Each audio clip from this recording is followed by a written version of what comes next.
What is the hardest work you have ever done? Was it physical labor that left your muscles screaming and your body drenched in exhaustion? Was it a complex project that demanded sleepless nights and relentless focus?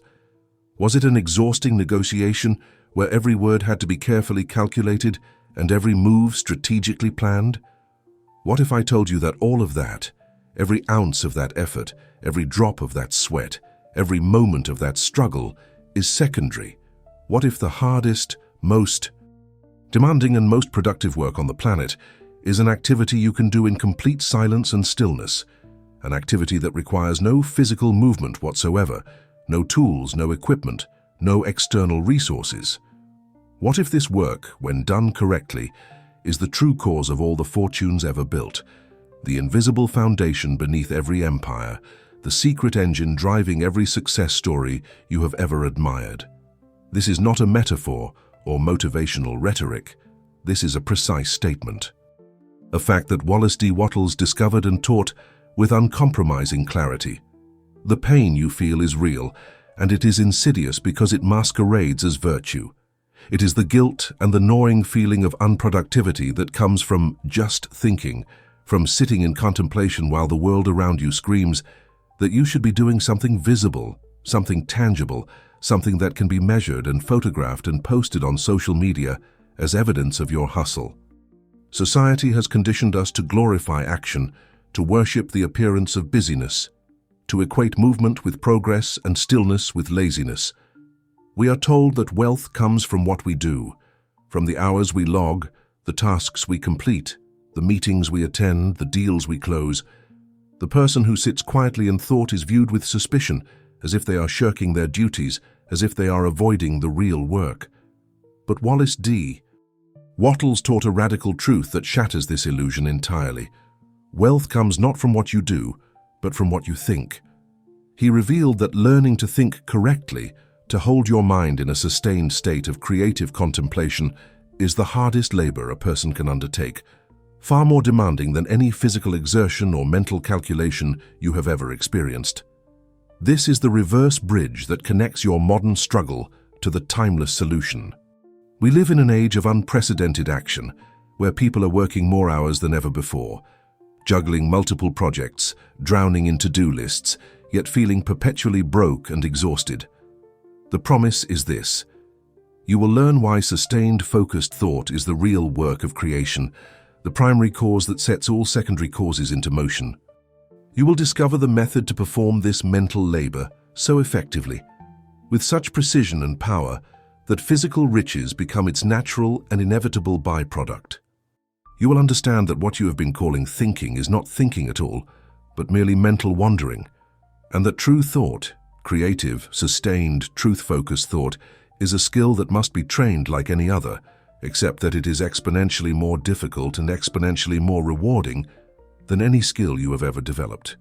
This is the secret that separates the struggling masses from the effortless creators, the dividing line between those who work themselves to death and remain poor, and those who seem to attract wealth with an almost supernatural ease. The difference is not in their circumstances, their connections, or their luck. The difference is in their mastery of mental labor. Let us establish the pact now, so you know exactly what you are committing to by continuing this journey. In this video, you will learn the 3 disciplines of mental labor, the precise techniques that transform your mind from a passive receiver of circumstances into an active creator of wealth. You will discover why this work is so difficult, why most people cannot sustain it for even 5 minutes, and how to train your mind to perform it with the same discipline and consistency that an athlete brings to their physical training. You will learn to turn your thinking from a casual, haphazard activity into a powerful production line for wealth, where every thought is intentional, every mental image is precise, and every moment of contemplation is an investment that compounds into tangible results. But there is something you must know before we proceed, something I will reveal in part 4 that will shock you and perhaps disturb you. There is a specific type of thinking that feels productive, that gives you the sensation of doing mental work, but is actually a form of mental laziness that produces 0 results. It is the default state for 99% of people, the trap that keeps them spinning their wheels while believing they are making progress. I will expose this counterfeit thought, this mental saboteur, and show you how to recognize it and eliminate it from your practice.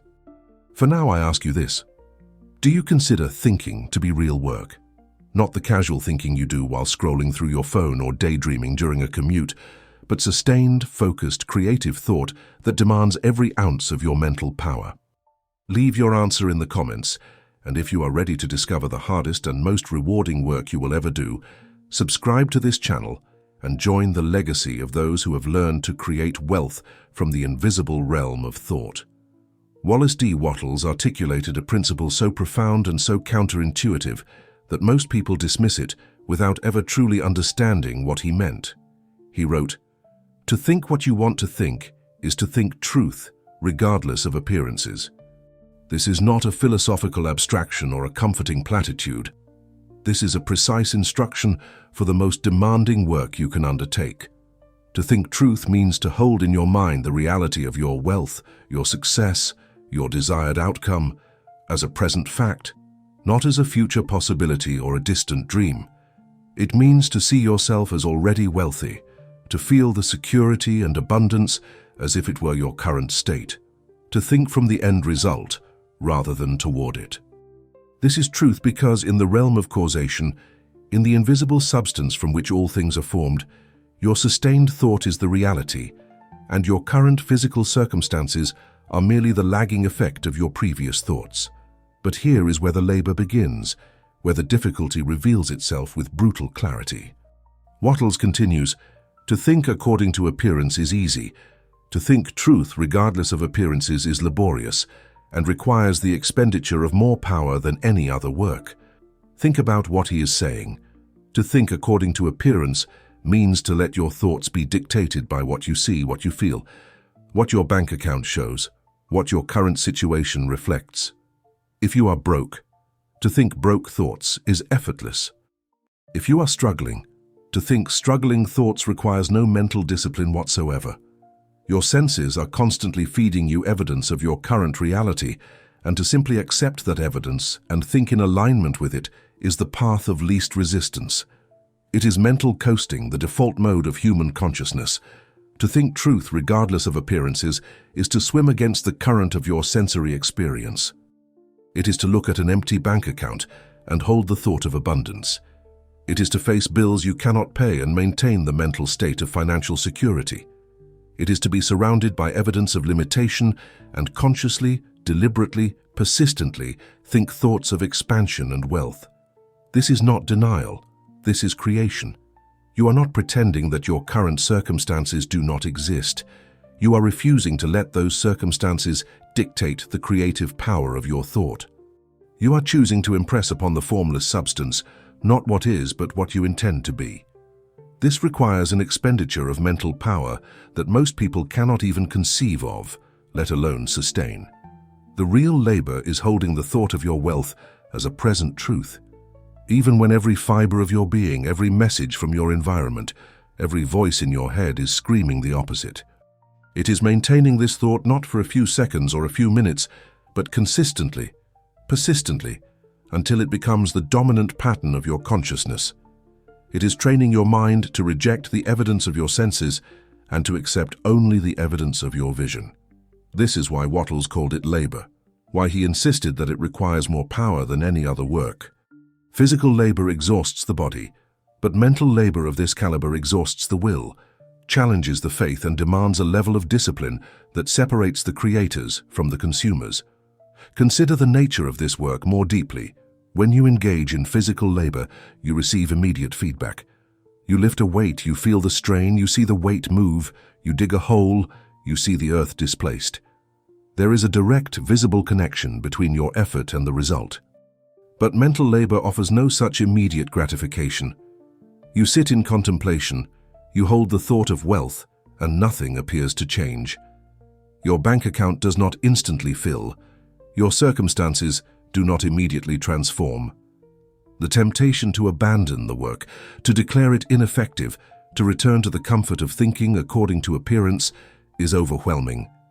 This is the test, the crucible in which mental laborers are forged or broken.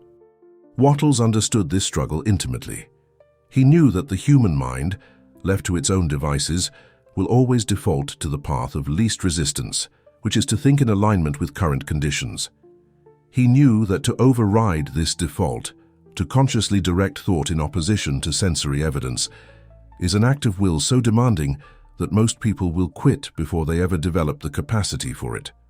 But he also knew that this is the only work that matters, the only labor that produces true wealth. Everything else, the strategies, the tactics, the networking, the deal-making, is secondary. These are the effects, not the cause. The cause is always thought, and the quality of your thinking determines the quality of your life. Let us examine this from another angle. Why is it so difficult to think truth regardless of appearances? Because your brain is wired for survival, not creation. For millions of years, human survival depended on accurately assessing threats and responding to immediate environmental feedback. If you saw a predator, you ran. If you saw food, you ate. Your senses were your primary source of truth, and to ignore them was to invite death. This neurological programming is still active in you.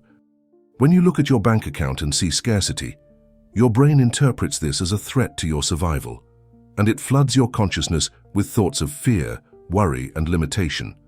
To override this ancient programming, to tell your brain that the evidence of your senses is irrelevant, and that you will instead hold a thought of abundance, is to engage in an act of conscious evolution.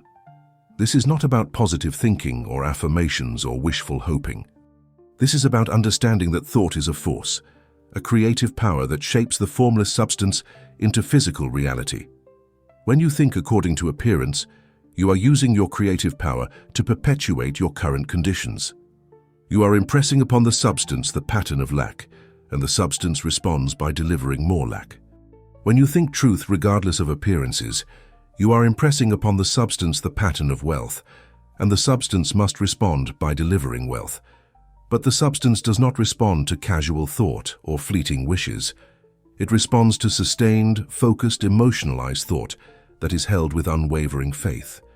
This is the labor. Wattles is asking you to become a mental athlete, to train your mind with the same rigor and discipline that an Olympic athlete trains their body. An athlete does not achieve greatness through occasional effort or sporadic practice. They train every day, pushing through exhaustion, discomfort, and doubt until their body performs at levels that seem superhuman to the untrained observer. Your mind requires the same dedication. You must train it daily to hold the thought of wealth, to reject the evidence of appearances, to maintain the vision of your desired reality with such clarity and consistency that it becomes more real to you than your current circumstances. This is the hardest work because it is invisible, unmeasured, and unvalidated by the external world. You must do it alone, in silence, with only your faith as evidence that it is working. The central concept then is this: mental labor is the sustained, focused act of thinking truth regardless of appearances. It is the deliberate use of your will to hold your mind in contemplation of your desired reality as a present fact, refusing to let your senses dictate your thoughts. This is the primary work of creation, the cause that sets all other causes into motion. Everything you do in the physical world is secondary to this mental work. If you master this labor, wealth is inevitable. If you neglect this labor, no amount of physical effort will produce lasting riches. The question is not whether you are capable of this work. The question is whether you are willing to do it. Wattles provides the answer to this question as well. He says every man has the power to think what he wants to think. You have the power. The capacity is already within you. What you lack is not ability, but discipline, not potential, but practice. You have spent your entire life allowing your thoughts to be controlled by your circumstances, by your emotions, by the opinions of others, by the endless stream of external stimuli that bombards your consciousness every moment of every day. You have never trained your mind to be still, to be focused, to be directed by your will rather than by your environment. This is why the work feels impossible at first. You are asking a muscle that has never been exercised to perform at peak capacity. But like any muscle, it can be trained, strengthened, and developed until what once seemed impossible becomes natural. The promise of this labor is not just wealth, though wealth will certainly come. The promise is mastery over your own mind, dominion over your own consciousness, the ability to create your reality rather than merely react to it. When you develop the capacity to think truth regardless of appearances, you become unstoppable. You are no longer at the mercy of circumstances, no longer a victim of conditions, no longer dependent on external validation or permission. You become a creator in the truest sense, a conscious participant in the formation of your reality. This is the power that Wattles is offering you, but it comes at a price. The price is the willingness to engage in the hardest work you will ever do, the mental labor of sustained creative thought. This is not a quick fix or a shortcut. This is a fundamental restructuring of how you use your mind. It requires patience, persistence, and an unwavering commitment to the process even when you see no immediate results. It requires you to trust the invisible, to have faith in the unseen, to believe in the power of thought, even when every external circumstance suggests that your thoughts are powerless. This is why so few people ever master this work. It is too hard, too demanding, too uncomfortable. But for those who do, for those who are willing to pay the price of mental discipline, the rewards are beyond measure. You will not just become wealthy, you will become a master of reality itself. To understand the unshakable logic of this principle, consider the analogy of a master architect versus a construction worker. The construction worker engages in physically demanding labor, lifting materials, operating machinery, enduring the elements, and exerting tremendous physical effort to bring a structure into being. This is hard work by any measure, work that leaves the body exhausted and the muscles sore. Society recognizes this as real work, as productive labor, as something worthy of compensation and respect. But here is the crucial question. Without the architect, what would the construction worker build? Without the vision, the blueprint, the precise mental image of the finished structure, all the physical labor in the world would be aimless and chaotic.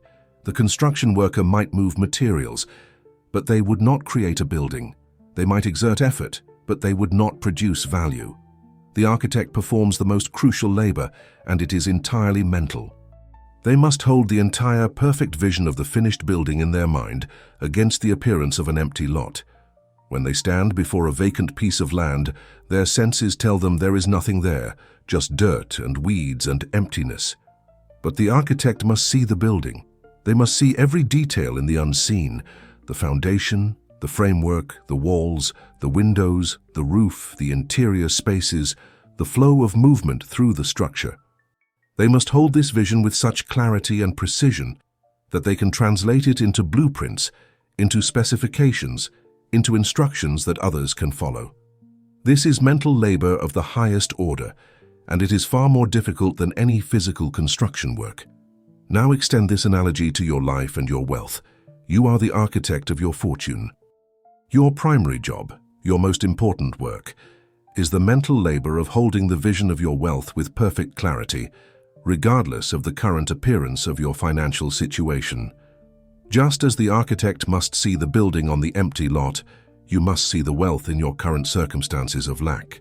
Just as the architect must hold the vision steady while the construction is underway, you must hold your mental image steady while the universe arranges the circumstances and opportunities that will bring your wealth into physical form. This is not a passive activity. This is the most active, most demanding work you can do. The construction worker's labor is important, but it is secondary. It is the effect, not the cause. The architect's mental labor is the cause, the primary creative act that makes all subsequent physical labor meaningful and productive. In your life, the physical actions you take, the networking, the business strategies, the work you do, are the construction worker's labor. They are necessary, but they are not primary. The primary work is the mental labor of holding the vision, of thinking truth regardless of appearances, of maintaining the thought of wealth with such consistency and power that the formless substance has no choice but to deliver it into your physical reality. Without this difficult mental labor of the architect, the physical labor of the construction worker is aimless and chaotic. Think about what this means for your life. If you are taking massive action, working long hours, hustling relentlessly, but you are not doing the mental labor of holding a clear, consistent vision of wealth, then your efforts are like a construction crew building without blueprints. You might be busy, you might be exhausted, you might feel productive, but you are not creating wealth. You are simply moving materials around, expending energy without direction, working hard, but not working smart. The universe does not know what you want, because you have not held the vision clearly enough to impress it upon the formless substance. The logic is unshakable because it is rooted in the fundamental nature of causation. Everything that exists in physical form began as a thought. Every building, every invention, every work of art, every business, every fortune, all of it started as an idea in someone's mind. The physical manifestation is always the effect. The thought is always the cause. If you want to change the effect, you must change the cause. If you want to create wealth in your physical reality, you must first create it in your mental reality. You must hold the thought of wealth with such intensity, such clarity, such unwavering focus that it becomes the dominant pattern of your consciousness. This is the architect's work, and it is the hardest work because it requires you to see what does not yet exist and to hold that vision against the constant assault of sensory evidence to the contrary. Consider the architect's process more deeply. When they design a building, they do not simply think about it casually or occasionally. They spend hours, days, weeks in sustained contemplation, refining every detail, solving every problem, perfecting every element until the vision is complete and flawless. They do not allow doubts about whether the building can be constructed to interfere with the purity of their vision. They do not let the appearance of the empty lot convince them that the building is impossible. They hold the vision with absolute certainty, and they translate that vision into a form that others can understand and execute. This is exactly what you must do with your wealth. You must spend time in sustained contemplation, refining your vision, perfecting every detail, until it is so clear and so real in your mind that you can feel it, taste it, experience it, as if it were already here. The construction worker, meanwhile, can only build what the architect has envisioned. No matter how skilled, how strong, how dedicated the construction worker is, they cannot create something that has not first been designed in the mind of the architect. This is the hierarchy of creation, and it applies to every aspect of your life. Your physical actions can only manifest what you have first created mentally. If your mental vision is unclear, your physical results will be chaotic. If your mental vision is weak, your physical results will be meager. If your mental vision is inconsistent, your physical results will be unstable. But if your mental vision is clear, strong, and consistent, your physical results will be abundant, stable, and inevitable. This is why Wattles insists that mental labor is the primary work. It is not that physical action is unimportant, it is that physical action without mental direction is impotent. You must first do the mental work of the architect, holding the vision, thinking truth regardless of appearances, impressing your desired reality upon the formless substance. Once this mental work is done, the physical work becomes easy, natural, and effective. The right opportunities appear, the right people show up, the right actions become obvious. But without the mental work, you are like a construction crew showing up to an empty lot with no blueprints, no plans, no vision. You might work hard, but you will build nothing of value. The unshakable logic then is this: thought is the cause, physical reality is the effect. The architect's mental labor is the primary creative act. The construction worker's physical labor is the secondary execution. You are the architect of your fortune, and your primary job is to perform the mental labor of holding your vision with clarity, consistency, and unwavering faith. This is the hardest work because it is invisible, unmeasured, and unvalidated by your current circumstances. But it is the only work that truly matters, the only labor that produces wealth at the level of causation, rather than merely rearranging the effects. Wattles is teaching you to prioritize correctly. Stop spending all your energy on the construction worker's tasks, the endless doing, the frantic action, the desperate hustle, and start spending your energy on the architect's task, the sustained, focused mental labor of holding your vision. When you do this, when you master this primary work, the secondary work becomes effortless. The universe becomes your construction crew, arranging circumstances, orchestrating events, delivering opportunities that align perfectly with the vision you have held in your mind. This is not magic. This is the natural law of creation. The architect creates the vision, and the universe builds it. Your job is to be the architect, and that requires you to engage in the hardest, most demanding, most important work you will ever do. The mental labor of thinking truth, regardless of appearances. The required state for this work is that of a mental athlete, and you must approach your thinking time with the same seriousness, the same discipline, the same reverence that a professional weightlifter approaches the gym. When a weightlifter prepares to lift, they do not simply walk up to the bar and start pulling. They prepare their mind, they focus their intention, they eliminate distractions, they enter a state of complete presence and concentration. They know that the lift demands everything they have, and they give it willingly because they understand that this is how strength is built. You must adopt this same mentality toward your mental labor. This is not casual daydreaming, not idle wishing, not passive hoping.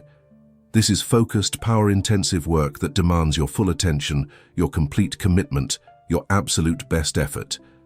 Mental preparation begins with understanding that your mind is not naturally inclined to do this work.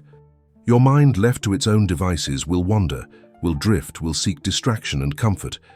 This is not a flaw. This is simply the default mode of consciousness. Your mind has been trained by years of conditioning to react to external stimuli, to jump from thought to thought, to follow the path of least resistance. To engage in mental labor, you must override this default mode.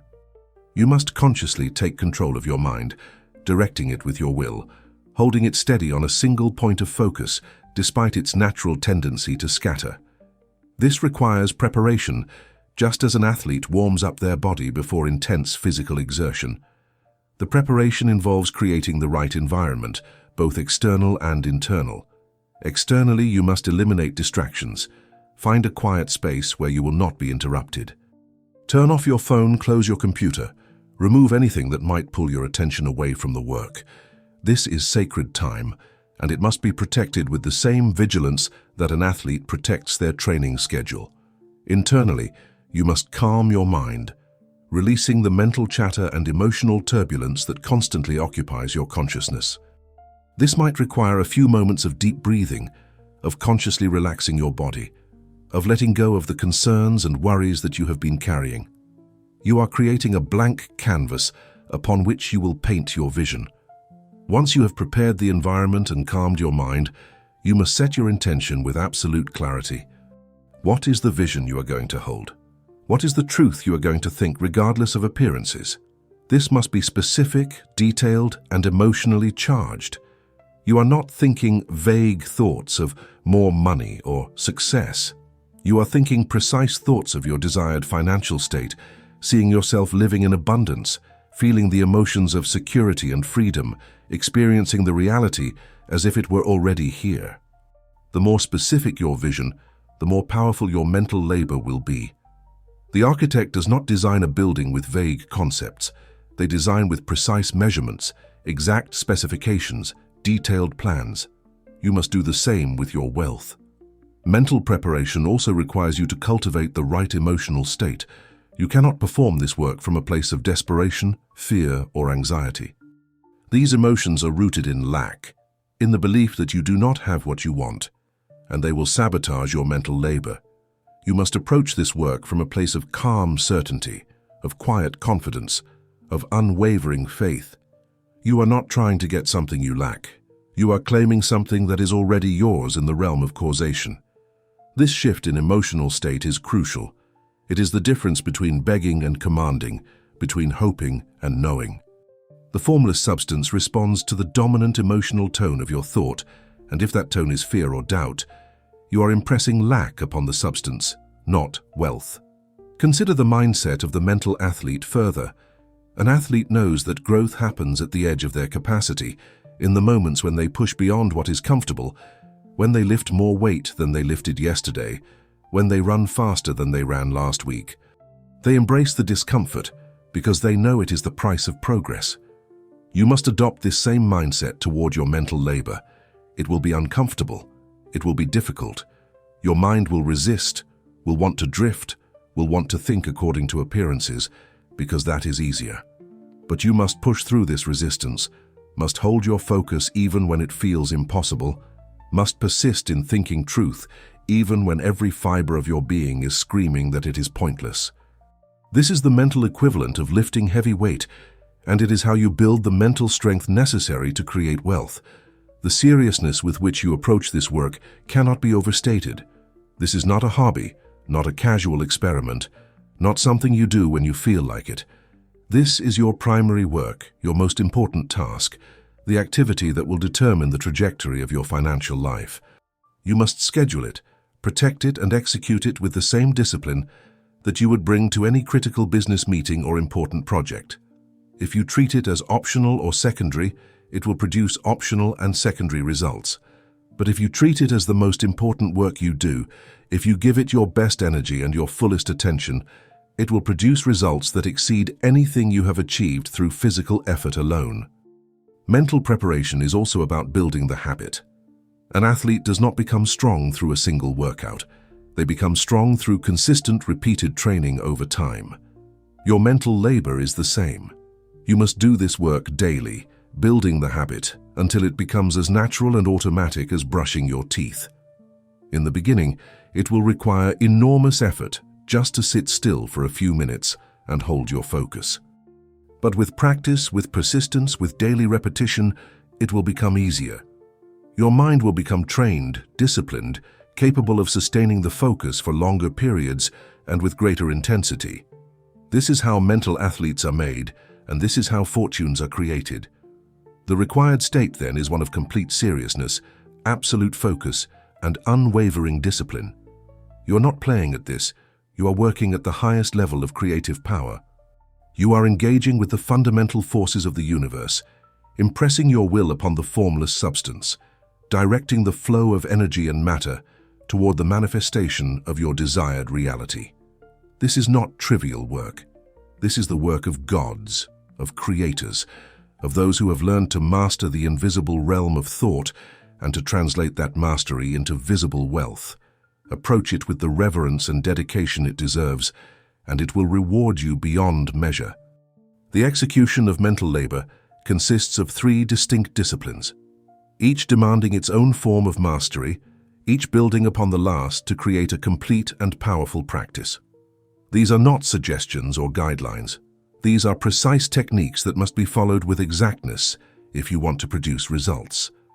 The first discipline is the discipline of exclusion, which we might also call shutting the door.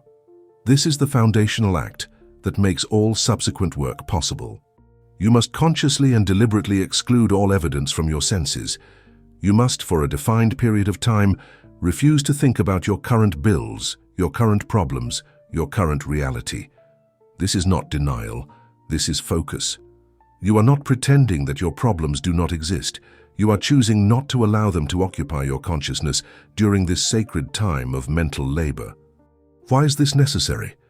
Because your senses are constantly feeding you information about your current circumstances, and that information is almost always contrary to the vision you are trying to hold. If you are trying to think thoughts of wealth while simultaneously being aware of your empty bank account, your unpaid bills, your mounting debts, you are working against yourself. You are trying to impress 2 contradictory patterns upon the formless substance, wealth and lack, and the result will be confusion and stagnation. The discipline of exclusion requires you to shut the door on all of this sensory evidence, to create a mental space where only your desired reality exists. This is the first labor, and for many people it is the hardest because we are so accustomed to letting our circumstances dictate our thoughts. Imagine that your mind is a room, and your thoughts are the occupants of that room.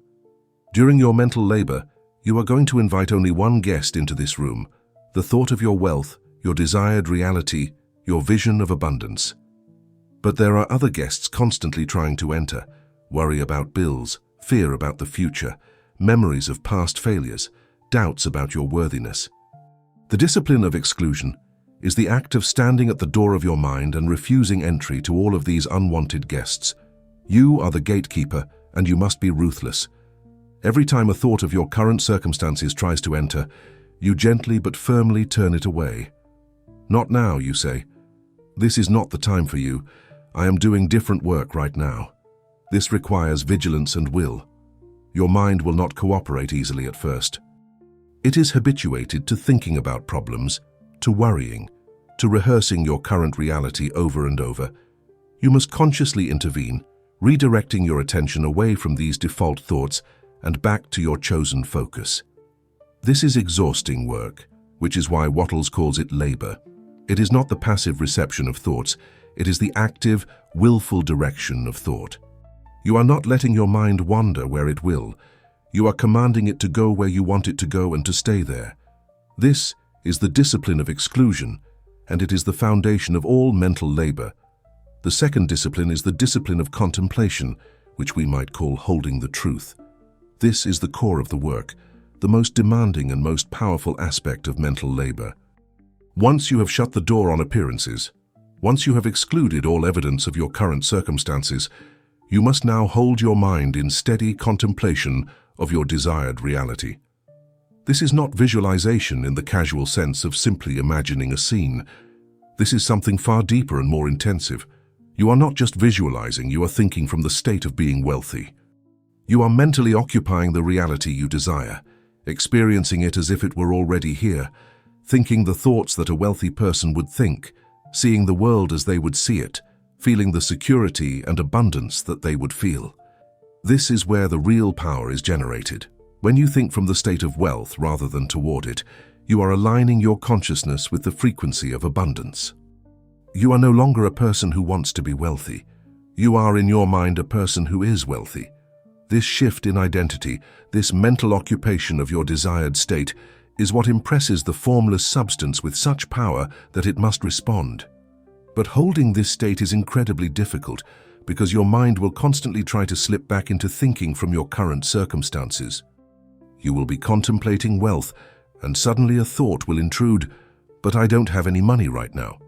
This is the mind slipping back into thinking according to appearance, and you must immediately catch it and redirect it back to thinking truth. The discipline of contemplation requires you to hold your focus with the intensity of a laser beam. You are not casually thinking about wealth, you are dwelling in it, marinating in it, saturating your consciousness with it. You are seeing yourself in your mind's eye living the life of abundance, not as a distant future possibility, but as a present reality. You are feeling the emotions of that reality, the peace, the confidence, the freedom, the joy. You are thinking the thoughts of that reality, thoughts of gratitude, thoughts of expansion, thoughts of contribution and purpose. You are, for this period of mental labor, living entirely in the world of your vision, and you are refusing to acknowledge any reality other than this one. This is not easy. Your mind will rebel. It will tell you that you are being delusional, that you are ignoring reality, that this is a waste of time. But remember the architect. When the architect designs a building, they are not being delusional by seeing the finished structure on an empty lot. They are being creative. They are using their mental power to create a blueprint that will then be manifested in physical form. You are doing the same thing. You are not denying reality. You are creating a new reality at the level of causation. The physical manifestation will follow, but only if you hold the mental vision with sufficient clarity and consistency. The third discipline is the discipline of persistence, which we might call repetition. Mental labor is not a one-time event. It is not something you do once and then expect results. It requires persistent daily practice. You must consistently and repeatedly return to this state of thinking truth, building a mental muscle that grows stronger with each session. Think of it as compound interest for your consciousness. Each day that you perform this mental labor, you are making a deposit into your mental bank account. Each session strengthens the pattern, deepens the impression, and moves you closer to the physical manifestation of your desired reality. The discipline of persistence is what separates those who achieve results from those who give up prematurely. Most people will try this work for a few days, see no immediate physical change, and conclude that it does not work. But the universe does not operate on your timeline. The formless substance is always responding to your thought, but the physical manifestation takes time to arrange, Circumstances must be orchestrated, people must be moved into position, opportunities must be created. This all happens in the invisible realm before it becomes visible in your physical reality. Your job is not to worry about when or how it will happen. Your job is to persistently hold the vision, to repeatedly perform the mental labor, to consistently think truth regardless of appearances. This persistent mental state is what impresses the formless substance with such power that it must respond. Imagine that your thought is like a signal being broadcast into the universe. If you broadcast the signal weakly and inconsistently, the universe receives a garbled message and cannot respond clearly. But if you broadcast the signal strongly and consistently day after day, the universe receives a clear, unmistakable message and responds accordingly. The discipline of persistence is about maintaining the strength and consistency of your signal. You are not hoping or wishing. You are commanding. You are not asking permission. You are claiming what is already yours. And you are doing this every single day until the physical reality catches up with the mental reality you have created. These three disciplines, exclusion, contemplation, and persistence, form the complete practice of mental labor. Together, they constitute the hardest work you will ever do, but also the most rewarding. When you master these disciplines, when you can shut the door on appearances, hold the truth of your wealth in steady contemplation, and persist in this practice day after day, you become an unstoppable force of creation. The universe has no choice but to deliver to you the physical equivalent of the mental reality you have so powerfully and consistently held. This is not theory, this is law. This is how wealth is created at the level of causation, and this is the work that Wallace D. Wattles is inviting you to master. After a session of mental labor, there is a crucial final step that many people overlook, and this oversight can undermine all the work you have done. Once you have completed your session, once you have shut the door on appearances, held the truth in contemplation, and invested your mental energy in the vision, you must drop it and go about your day. This does not mean you forget about your vision or abandon your faith. It means you release the anxious need to see immediate results. You trust that the work has been done at the level of causation, and you now act in what Wattles calls the certain way. Acting in the certain way means moving through your day with calm faith, with confidence, with the inner knowing that your wealth is on its way. It means taking whatever physical actions present themselves, not from a place of desperate striving, but from a place of inspired action. When an opportunity appears, you take it. When an idea comes to you, you act on it. But you do not force, you do not struggle, you do not frantically search for results. You trust the process. You have done the mental labor, you have impressed your vision upon the formless substance, and now you allow the universe to do its work. This combination of intense mental labor, followed by calm, faithful action, is the complete formula for wealth creation. The fatal mistakes in mental labor are not obvious, which is why so many people fail without ever understanding what went wrong. They believe they are doing the work, they feel like they are thinking correctly, but they are actually engaging in a form of mental activity that produces no results whatsoever. The first and most insidious mistake is one I promised to reveal earlier, and it is this: mistaking thinking about your desire for thinking truth. This is the mental laziness that Wattles warns about, and it is the default state for 99% of people who attempt this work. Understanding the difference between these two modes of thought is absolutely critical, and it requires careful examination, because the distinction is subtle, but the consequences are enormous. When you think about your desire, you are looking at it from a distance, from the outside, as if it is something separate from you, something you do not have, something you are trying to get. You are thinking thoughts like, "I want to be wealthy," or "I wish I had more money," or "It would be nice to be financially free." These thoughts feel productive. They feel like you are focusing on your goal, but they are actually reinforcing the very state of lack you are trying to escape. Why? Because inherent in the phrase "I want" is the acknowledgement that you do not have. "I want to be wealthy" contains within it the assumption that you are not wealthy. You are thinking from the state of poverty and projecting your desire outward toward a state of wealth. And this creates a perpetual gap between where you are and where you want to be. This is thinking about your desire, and it is a form of mental laziness because it requires no discipline, no effort, no confrontation with appearances. It is easy to want something. It is easy to wish for something. It is easy to think about how nice it would be to have something. Your mind can do this all day long without any strain whatsoever. But this type of thinking does not impress the formless substance with the pattern of wealth. It impresses it with the pattern of wanting, of lacking, of separation. And the universe, being perfectly responsive to your thought, delivers more experiences of wanting, more experiences of lacking, more experiences of separation. You are, in effect, using your creative power to perpetuate the very condition you are trying to change. Thinking truth, on the other hand, is mentally occupying the state of your desire, thinking from it as a present reality. This is not looking at wealth from the outside. This is being wealthy in your mind right now. You are not thinking, I want to be wealthy. You are thinking, I am wealthy. You are not imagining what it would be like to have money. You are experiencing in your mind the reality of having money. You are thinking the thoughts that a wealthy person thinks, feeling the emotions that a wealthy person feels, seeing the world through the eyes of a wealthy person. This is thinking from the end, thinking from the state of the wish fulfilled, and it is what impresses the formless substance with the pattern of wealth. The difference is one of identity and perspective. When you think about your desire, you are identifying as someone who lacks it. When you think truth, you are identifying as someone who has it. This shift in identity is what creates the shift in reality.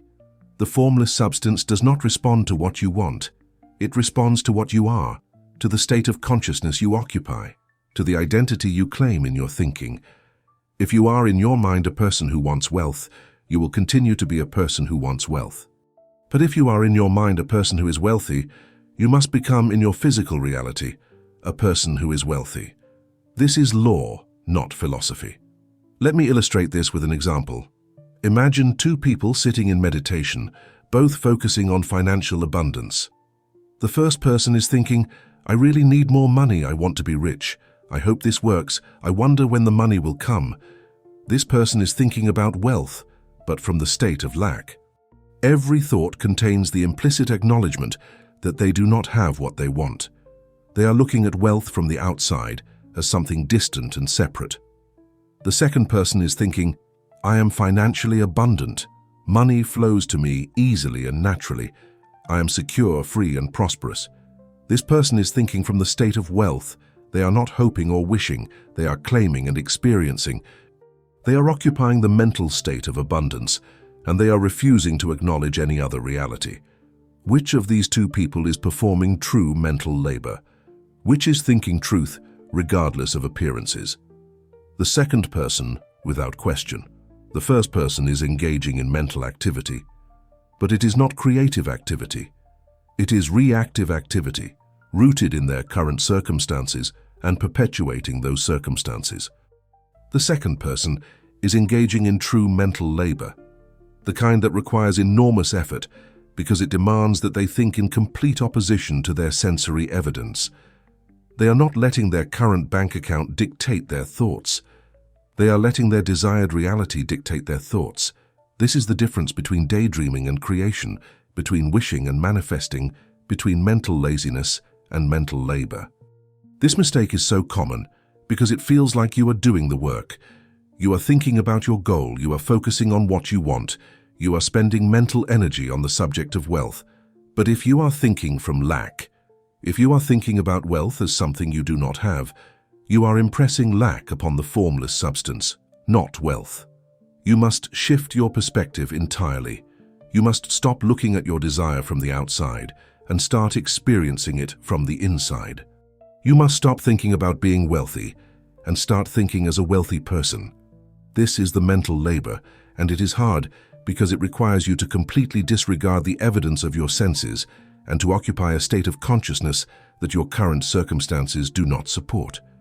The second fatal mistake is allowing doubt to enter the workshop.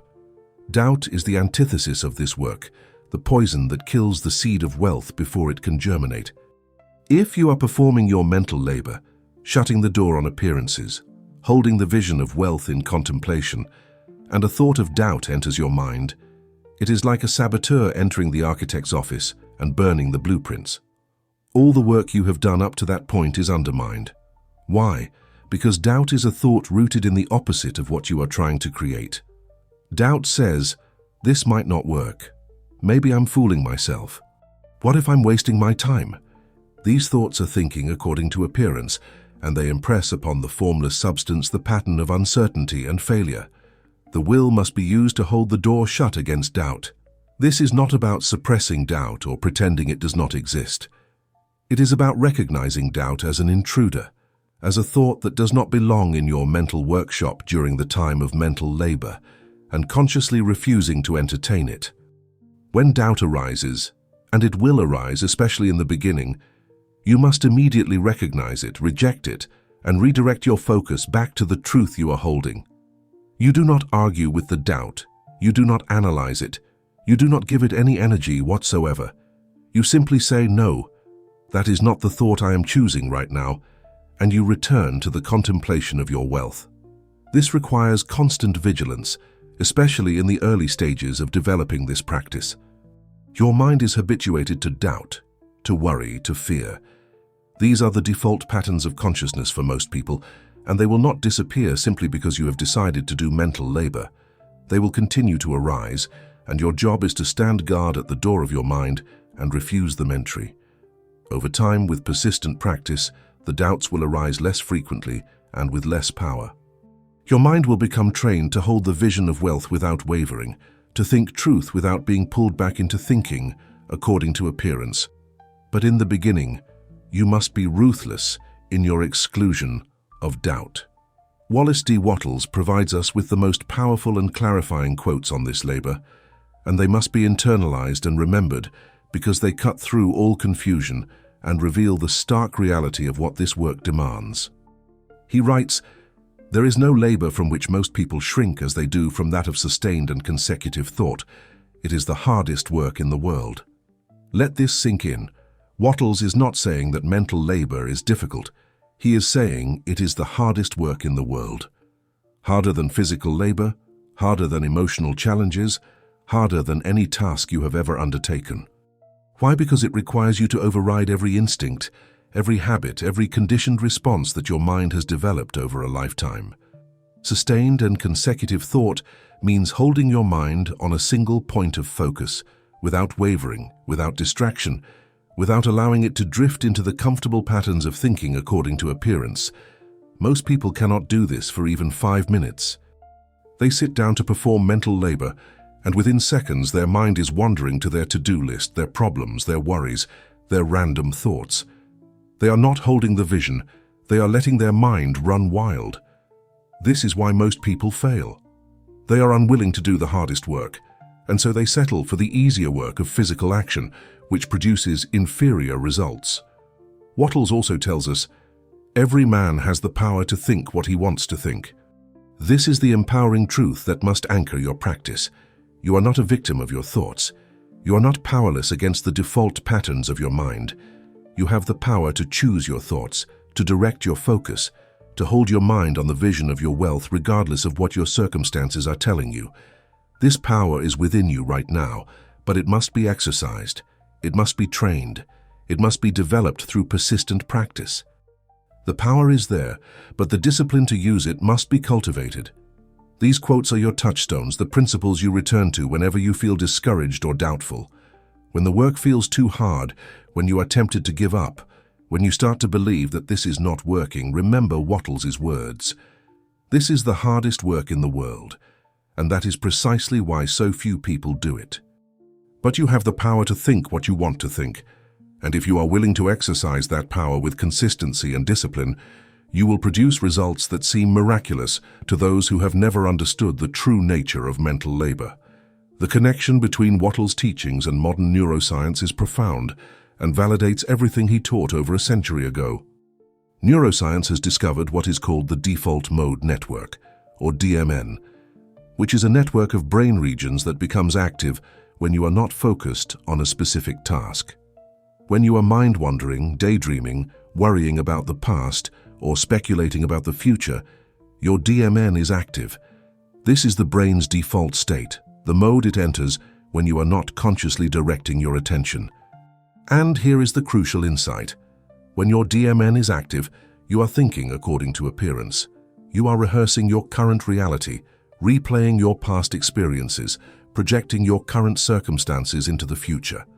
You are, in effect, using your mental energy to perpetuate the status quo. This is exactly what Wattles warned against. He called it thinking according to appearance, and he said it was easy because it requires no effort. Your brain naturally does this. It is the default mode of consciousness. But this default mode does not create wealth, it perpetuates lack. When your DMN is active, you are not impressing the formless substance with a new pattern.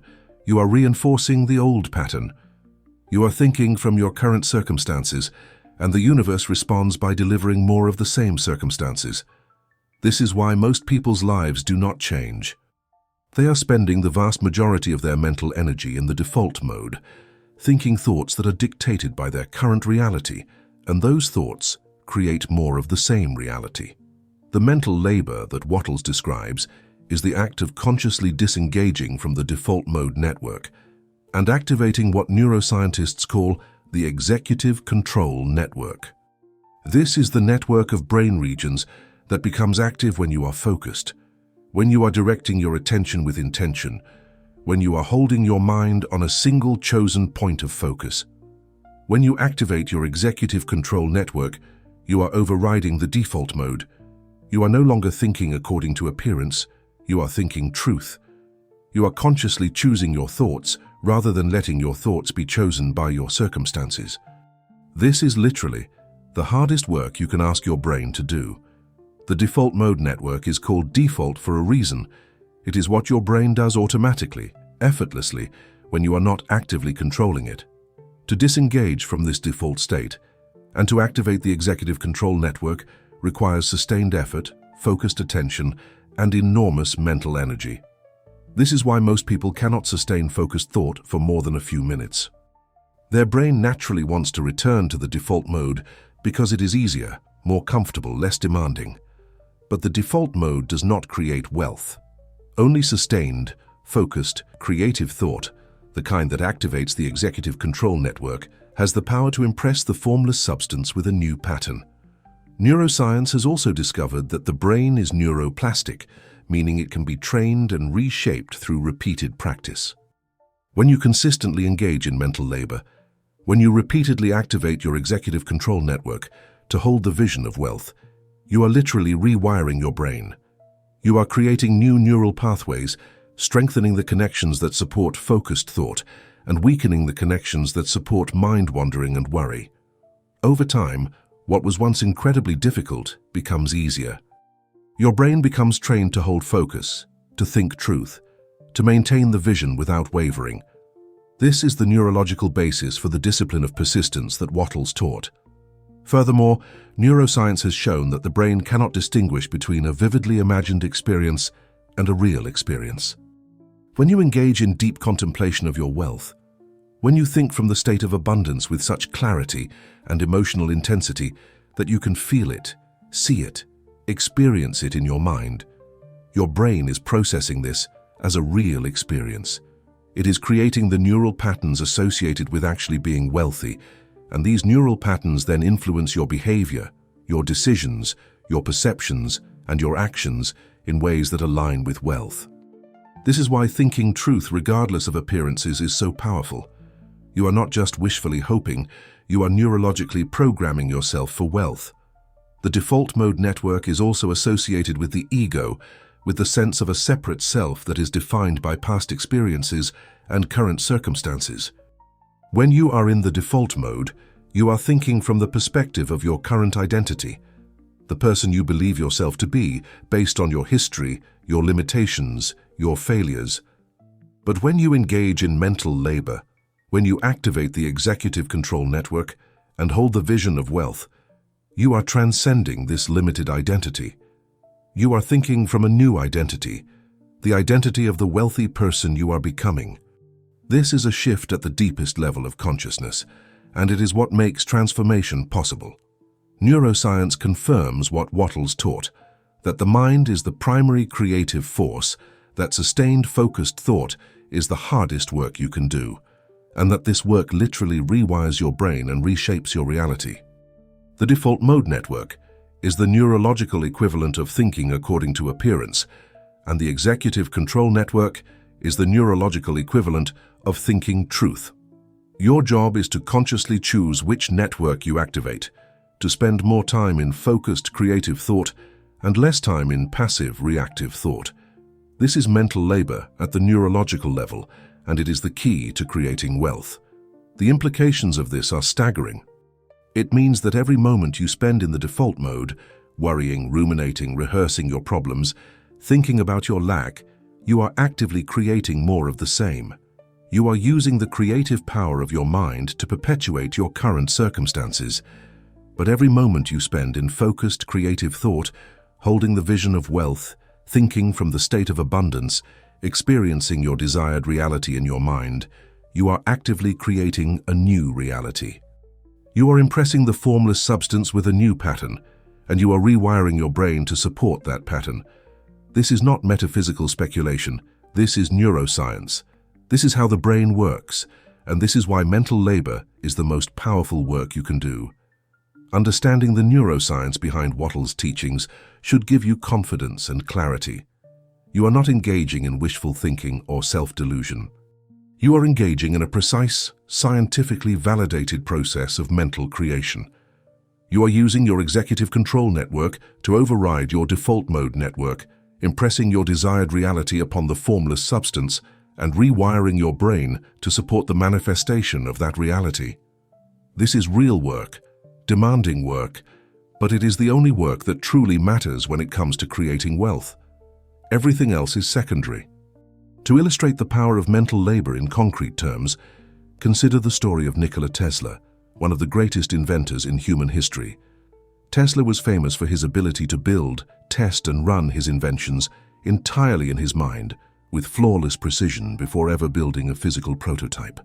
He would conceive of a device, a motor, a generator, a transformer, and then he would construct it mentally piece by piece, seeing every component, every connection, every detail with perfect clarity. He would then run this mental machine, observing how it operated, identifying any flaws or inefficiencies and making adjustments, all within the confines of his imagination. Only after he had perfected the invention in his mind would Tesla build a physical prototype, and when he did, it would work exactly as he had envisioned it. His primary work was not in the laboratory with wires and coils and machinery. His primary work was the mental labor of perfecting the vision in his imagination. He was the architect, holding the complete design in his mind with such clarity and precision that the physical construction was merely a formality. This is the power of sustained, focused thought, and it is exactly what Wattles is teaching you to do with your wealth. Tesla's ability was not supernatural or mystical. It was the result of trained mental discipline. He had developed the capacity to hold his mind in sustained contemplation of a single subject, to exclude all distractions, to think with such focus and intensity that his mental creations became as real to him as physical objects. This is mental labor of the highest order, and it produced results that changed the world. Every invention Tesla created began as a thought, as a vision held in his mind with unwavering clarity. The physical manifestation was the effect. The mental labor was the cause. You can apply this same principle to your wealth.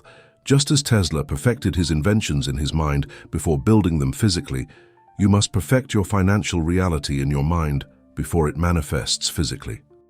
You must see yourself as wealthy with the same clarity and precision that Tesla saw his inventions. You must hold this vision with such focus and consistency that it becomes more real to you than your current circumstances. You must think from the state of wealth, experiencing it mentally, until your brain and the formless substance have no choice but to deliver it physically. This is not fantasy. This is the same creative process that produced every great invention, every work of art, every fortune ever built.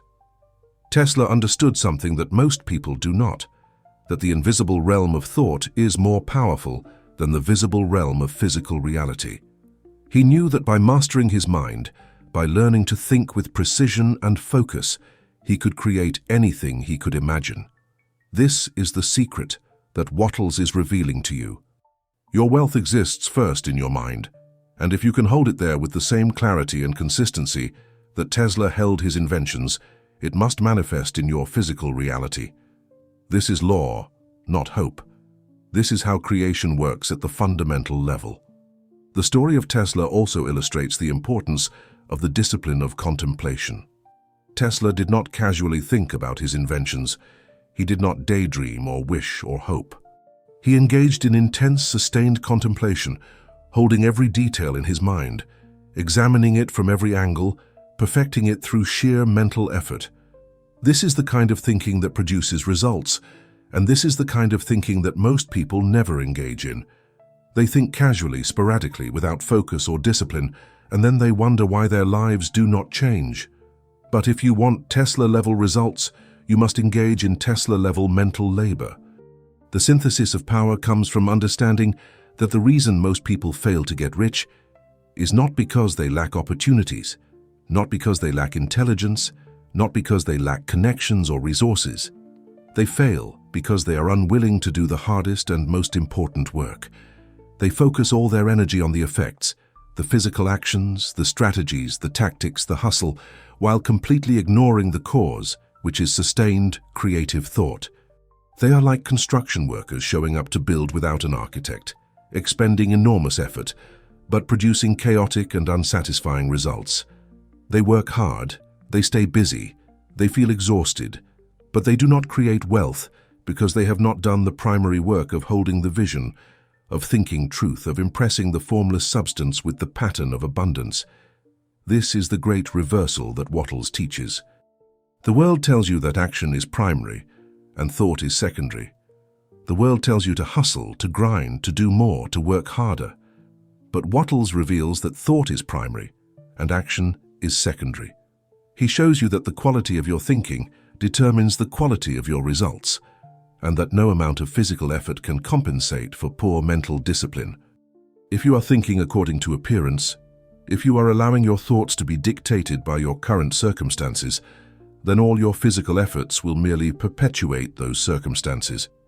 But if you are thinking truth, if you are holding the vision of wealth with unwavering focus, then your physical efforts become effortless and effective because they are aligned with the creative power of your thought. The synthesis is this: mental labor is the cause, physical action is the effect. Mental labor is the architect's work, physical action is the construction worker's work. Both are necessary, but they are not equal. The architect's work is primary, foundational, essential. Without it, the construction worker's work is meaningless. But with it, the construction worker's work becomes precise, efficient, and productive. You must prioritize correctly. You must spend your best energy, your most focused attention on the mental labor of holding your vision. Once this work is done, the physical actions will flow naturally, and they will produce results that exceed anything you could achieve through effort alone. This is the power that Wattles is offering you, but it requires a complete shift in how you think about work. You must stop measuring productivity by how busy you are, how many tasks you complete, how many hours you log.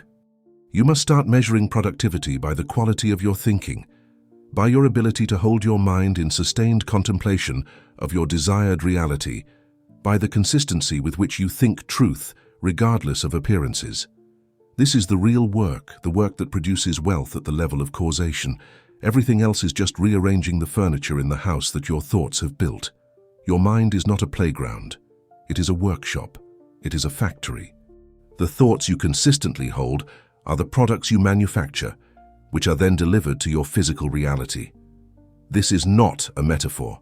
This is a precise description of how creation works. Your mind is the most powerful tool you possess, the most sophisticated instrument ever created, and it is capable of producing anything you can imagine. But like any tool, it must be used correctly. A hammer can build a house or smash a window, depending on how it is wielded. Your mind can create wealth or perpetuate poverty, depending on the thoughts you allow it to hold. Stop treating your thinking as a casual activity, as something that happens in the background while you go about your day. Stop letting your thoughts be random, reactive, dictated by whatever stimulus happens to cross your path. This is mental laziness, and it produces lazy results. Start treating your thinking as the most important job you have, as the primary work that determines the trajectory of your entire life. Schedule time for mental labor. Protect that time with the same seriousness you would protect an important business meeting. Approach that time with the same discipline you would bring to any critical task. This is not optional. This is essential. The quality of your mental labor determines the quality of your life. If you engage in sloppy, unfocused, reactive thinking, you will get sloppy, unfocused, reactive results. If you engage in precise, focused, creative thinking, you will get precise, focused, creative results.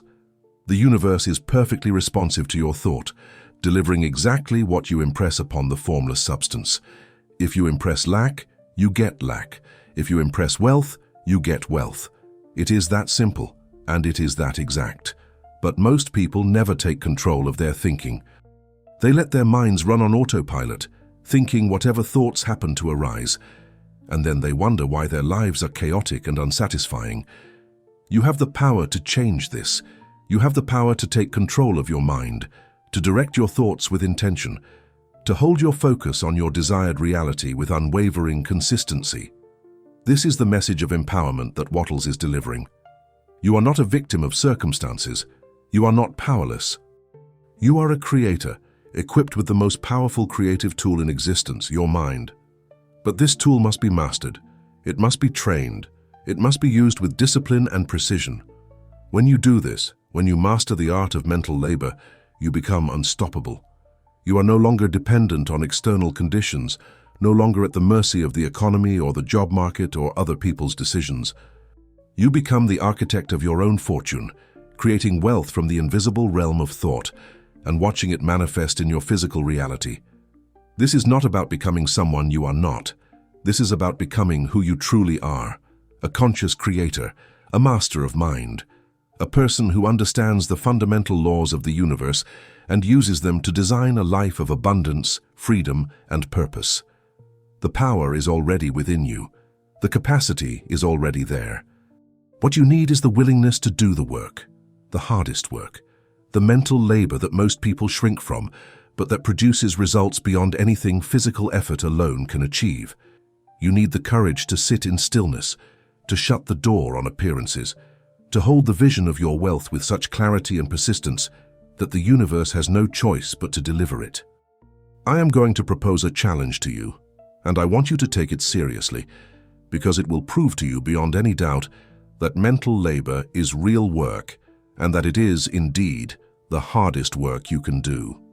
This is the Mental Labor Challenge, and it is simple in concept but demanding in execution. For 1 week, 7 consecutive days, I want you to schedule 15 minutes each day for mental labor. Do not think of this as meditation or visualization or a casual mental exercise. Think of it as work, as the most important work you will do that day. Call it your work session if that helps you take it seriously. During these 15 minutes, your only job is to perform the 3 disciplines we have discussed. Shut the door on appearances, hold your mind in contemplation of your financial goal as a present truth, and do this with persistence and focus. Set a timer for 15 minutes. Find a quiet space where you will not be interrupted. Sit comfortably, close your eyes, and begin. First, consciously exclude all thoughts of your current circumstances. Refuse to think about your bills, your problems, your worries. You are shutting the door on all of that. Second, hold your mind in steady contemplation of your wealth.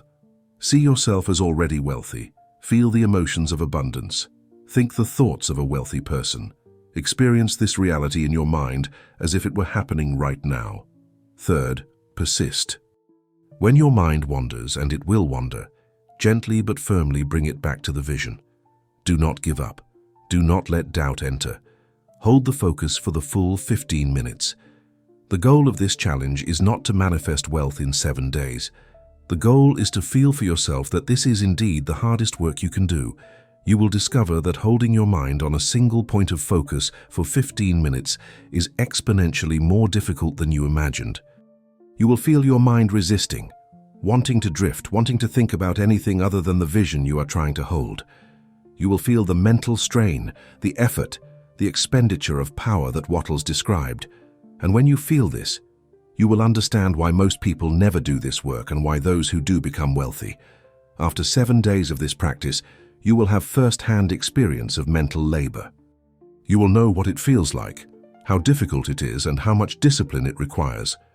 You will also begin to notice subtle shifts in your consciousness, in your confidence, in your sense of possibility. You will start to see opportunities that you did not see before. You will start to think differently about money and wealth. These are the early signs that the work is taking effect, that you are impressing the formless substance with a new pattern, that your mental labor is beginning to produce results.